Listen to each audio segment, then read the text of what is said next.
मैं तुमसे प्यार नहीं कर सकती। মেয়েটার এই কথাটাতে কিন্তু আমি একমত, কারণ সে নিজে একজন ডাক্তার, সে কি করে একজন ভিখারি চোদার সঙ্গে প্রেম করতে পারে? मगर क्यों? কারণ তুই ভিখারি চোদাবে, ওই জন্য, বুঝতে পারিস রে। कि तुम भिखारी हो। দেখলি দেখলি দেখলি, বললো তো সত্যি কথাটা। বেকার এত কষ্ট করছিস বে, তোর কাছে এটা মাল পড়বে না। अब मैं भिखारी नहीं रहा, अब मैं नौकरी करने लगा हूँ। হ্যাঁ হ্যাঁ, আর ওই এখন ভিখারি নেই, এখন ভিখারি চোদা হয়ে গেছে।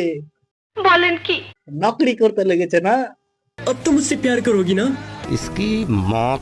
ফের তো শালা ঘুরিয়ে ফুড়ে একটাই কথা, আমি বলছি তোকে ওই মেয়েটা লাইন দিবে না, তাও ও শালা ঘুরে ফুড়ে ওয়ারই পিছনে পড়ে আছে। तुम ये सब मेरे लिए क्यों कर रहे हो? तुमने मेरी जान बचाई थी, इससे बढ़कर कोई और कारण हो सकता है क्या? তার মানে এই মেয়েটা যদি তোর জান না বাঁচিয়ে যদি কোনো ছেলে তোর জান বাঁচাতো, তখন কি করতি?